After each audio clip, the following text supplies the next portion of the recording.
Quran-ı Kərimdə bir sahib məqamı var. Mən bir dəfə bunu demişəm, başqa yerdə çox mühüm olduğu üçün bugün burada bunu istəyirəm xırdalayayım. Bir sahib məqamı var. Məqam demək olmaz buna. Sahib adı. Bir rəfiq məqamı var. Bir də siddiq məqamı.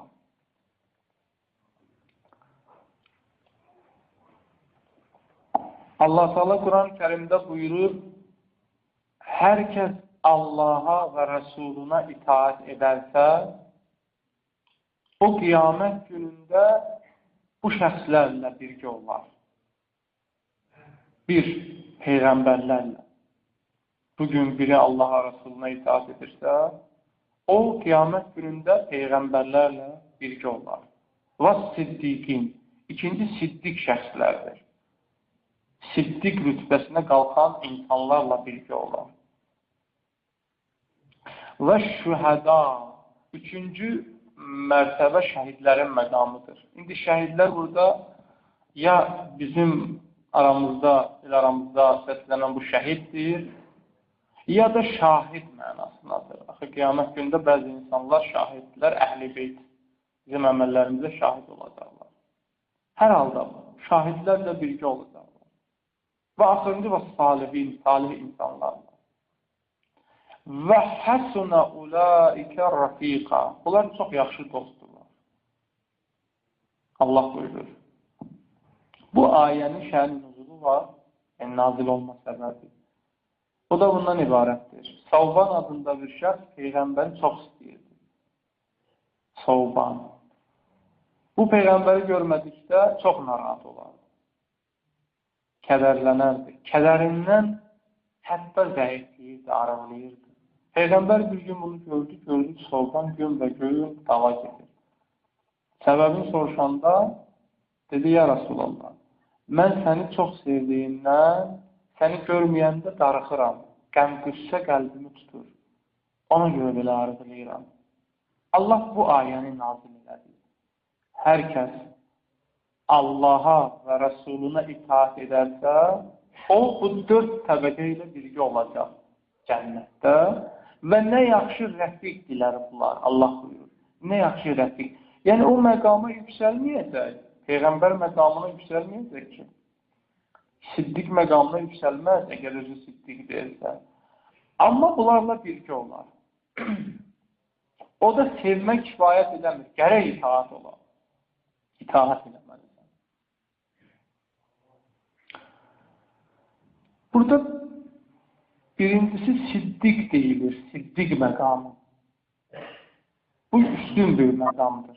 Peyğəmbərlikdən sonra, Peyğəmbər məqamından sonra siddiq məqamıdır. Sonra deyir ki, hər kəs itaat edərsə, bunlarla birgə olar. Yəni, siddiq olmaz, bununla birgə olar. Bir yerdə olar, bahəm olar. O rəfiq olar.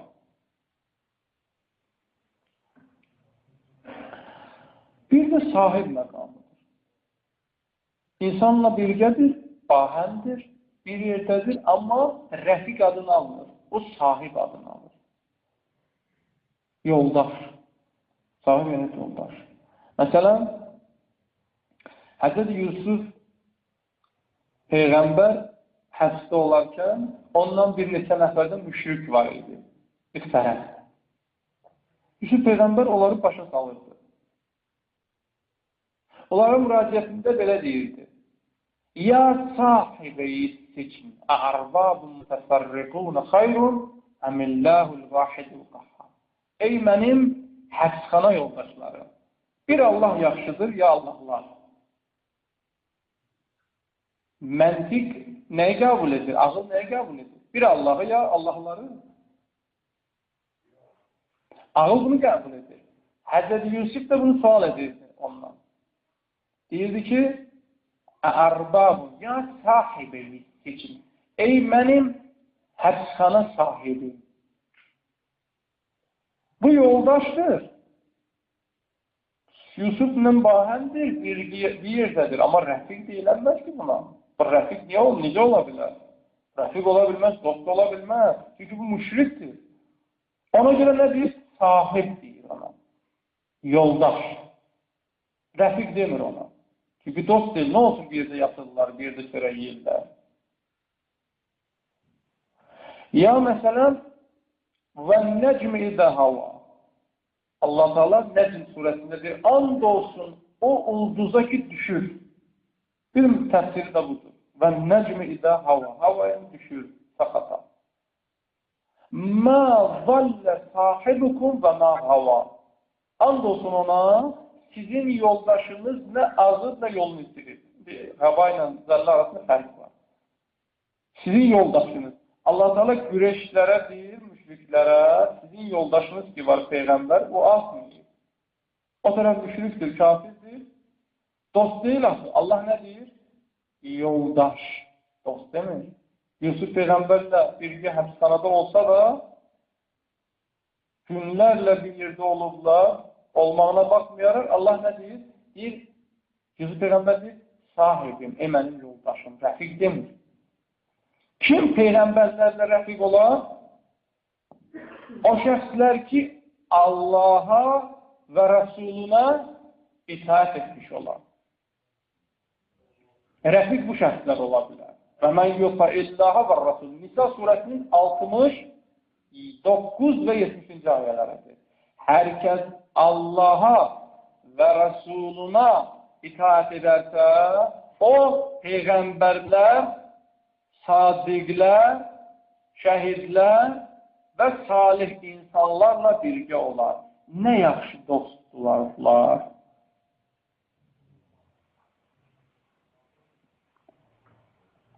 Peyğəmbərə Allah Teala Quran-ı Kərimdə buyurur, Təbük döyüşündə müsəlmanlar müharibəyə getmək istəmirdilər.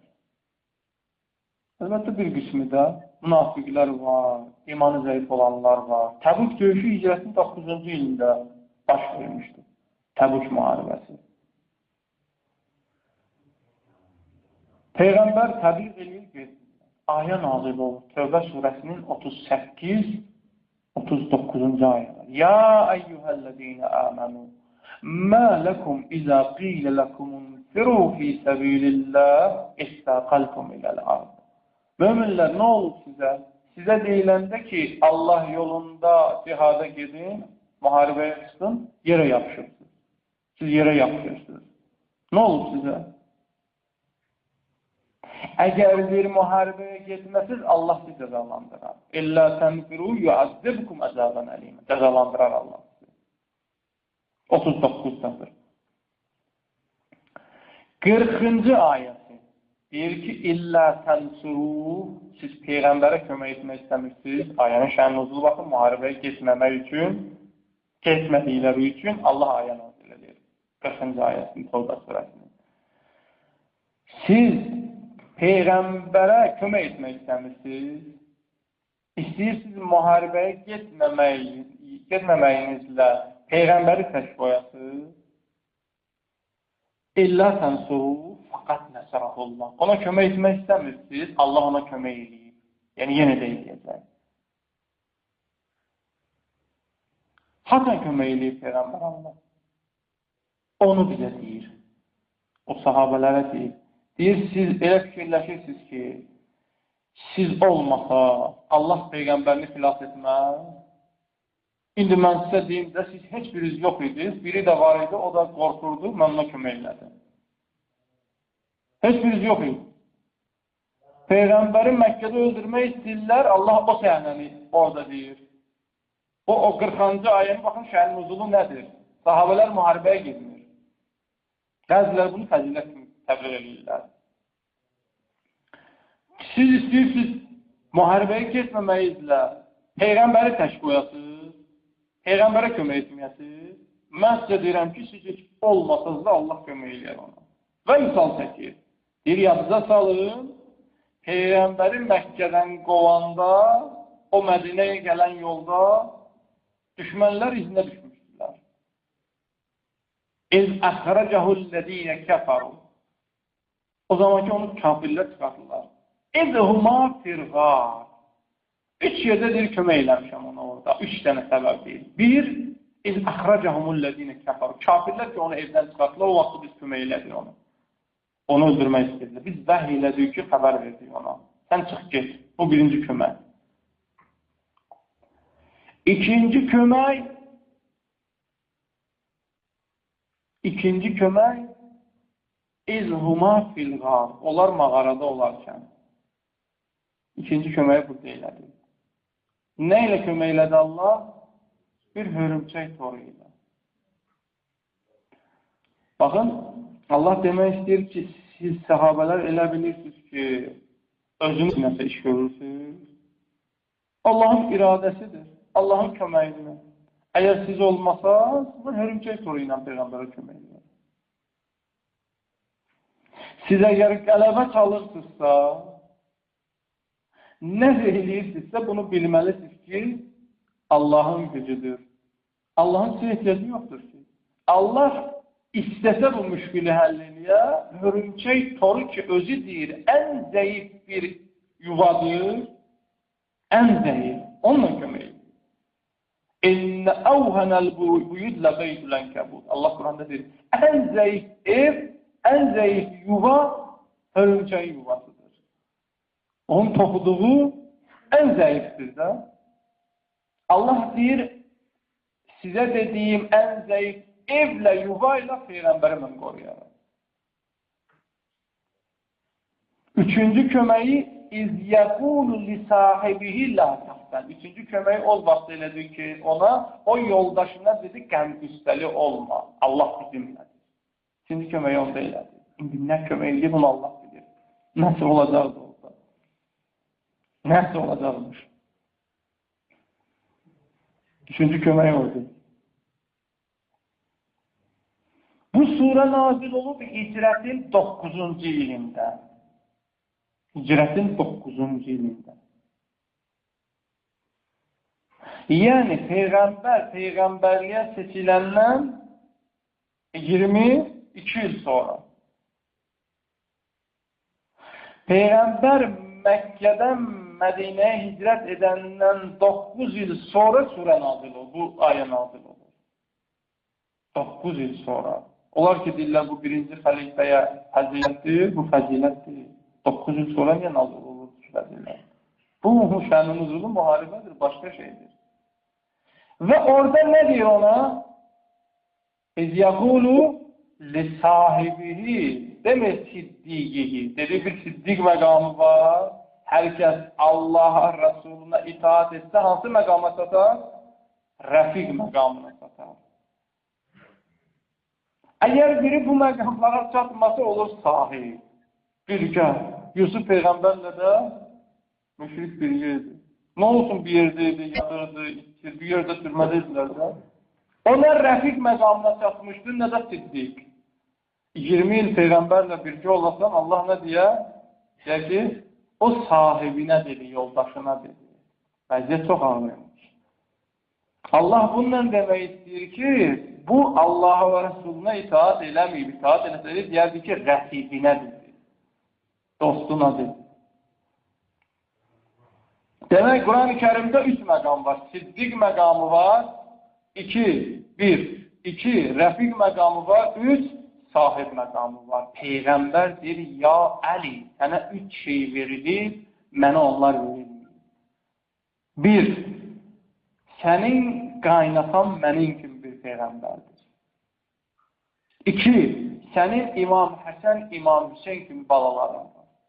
Peyğəmbərin balasıdır, amma Peyğəmbər Əlinin vasitəsidir. 3, sənin Zəhra kimi bir siddiqə xanımın var. O siddiqədir. Və utitə zəvcətun siddiqə. Sənə siddiqə bir qadın verilir. Bu hədis Əl-Müstədrək Əl-Səhiheyn, Əhl-i Sünnə kitabıdır. Hakim bu hədisi Əl-Müstədrək Əl-Səhiheyn 3-cü cildin xanım Zəhra fəziləti haqqında danışarkən yazır. Yəni, hər kəs Allaha və Rəsuluna itaat edərsə, onlar xanım Zəhranın rəfiqi, dostu olar və qiyamət günündə onlar birgə olacaqdır. Və kişilərdən də Siddiq Əli əleyhissalamdır, bu barədə danışmışıq, bir də biz getmirik bu xıdalığına. Baxın, Peyğəmbər deyəndə, Allah deyəndə ki, hər kəs Allaha, Rasuluna itaat etsə siddiqlərlə olar. Sonra nə deyir? Sonra da deyir ki, Peyğəmbər o siddiqə xanım Zəhradır. O siddiq də Həzrət Əlidir. Peyğəmbərin təbliğatı üzürdür, daha bir deməməlidir ki, sən mən araşdırmalıyım onu. Orada bir dənə də xüsusiyyət var, onu da deyim, keçək, söhbətim deyir onu. Orada deyir ki, hər kəs Allaha və Rasuluna itaat edərsə, nemət verdiyimiz şəxslər sayır. Peyğəmbərlər, siddiqlər. Bunlar nemət verilmiş şəxslərdir. Fəulaikə mə'əllədinə ən'amallahu aleyhim. Allah nemət verir onlara. Biz nə deyirik namazda? Ehdinə sıratal müstəqim. Sıratallədinə ən'amtə aleyhim. Bizi nemət verdiyin şəxslərin yoluna hidayət edə. Nemət verdiyin şəxs. Yəni bizi Zəhra yoluna hidayət edə. Yəni bizi Əli yoluna hidayət edə. Gündə namazda bunu istəyirik. Bizi siddiq yoluna dəvət edə. Sahib yoluna yox ki. O sahibdir. Biz siddiq yoluna hidayət olmalıyıq. Pərverdigara bizi Əhl-i Beytdən, Qurandan ayırma gənə. İlahi Pərverdigara bizi Allaha Rasuluna itaat edib Əhl-i Beytin rəfiqlərindən qərar verdir. Pərverdigara bizi Əhl-i Beyt xatirinə əfv eylə ginən. Pərverdigara möminlərin imanını, ixlasını kamil eylə ginən. Əhl-i Beyt şərəfinə, Quran xatirinə bütün müşküllərini həll eylə ginən. Övladı olmayanları Əhl-i Beyt şərəfinə övlad əta eylə ginən. Pərverdigara müşkülü olanları Əhl-i Beyt xatirinə müşkülünü həll eylə ginən. Əhl-i Beyt əleyhinə uzadılan əlləri qət eylə ginən. İmam Zaman ağanın zuhurunu təcil eylə ginən. Bizi ağanın həqiqi əskərlərindən, yara ənsarından qərar ver ginən. Axundumuzun canını sağ eylə ginən. Onu həmişə Əhl-i Beytin ardıcıllarından, davamçılarından qərar ver ginən. Pərverdigara bu şəraiti yaratdıqları üçün Əhl-i Beyt xatirinə onların bütün müşküllərini həll eylə ginən. Əssalamu aleykum və rəhmətullahi və barakatuhu.